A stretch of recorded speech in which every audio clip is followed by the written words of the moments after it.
महिना झालं तुझा बाप नीट जेवला सुद्धा नाही की ग पोरी. तुझ्या बापाचा तुझ्यावर एवढा जीव आहे मला आता कळलं की ग पोरी. पोरी तू घर सोडलंस आणि तुझ्या बापानं अन्न सोडलं की ग पोरी. चाल घरात. एखादा घास तुझ्या हातानं तुझ्या बापाला भराव पोरी. चाल घरात. 25 वर्ष आता उलटून गेली बघ पोरी.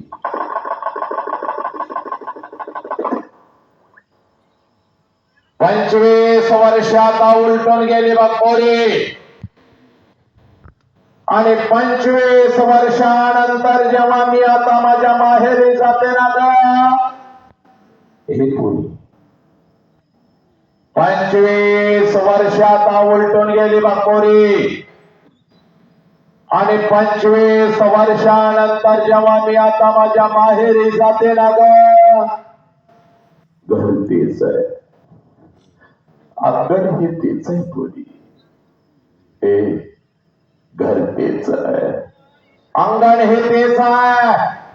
पण त्या अंगणामध्ये आता मला माझ्या बापाचं चप्पल दिसत नाही पोरी. त्या अंगणामध्ये आता मला माझ्या बापाचं चप्पल दिसत नाही. अंगणातून जरी मी हाक दिले जेवणाच्या ताटावरचा माझा बाप उठून आता पळत बाहेर येत नाही पुरी. माझ्या हातातल्या पिशव्या माझा बाप घेत नाही पुरी. आणि माझ्या कानात आता मला हळूच विचारत नाही पुरी कशीस ग पुरी. पुरी कशीस. अंगणातून आज माझा बाप आता माझ्या आईला हाक देत नाही. बापाचे हात माझ्या आईच्या कानावर आता पडत नाही पोरी. जेवणाच्या ताटावरची मला आता त्या घरात दिसत नाही पोरी. 2 पावलं उचलून जेव्हा घरामध्ये मी प्रवेश करते ना ग हे पोरी.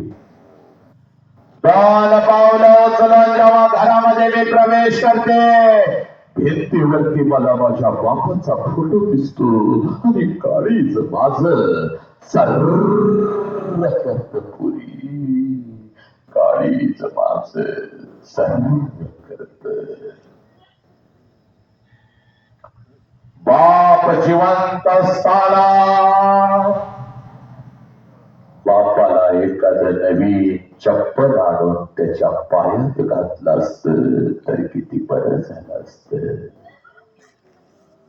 बाप जिवंत असताना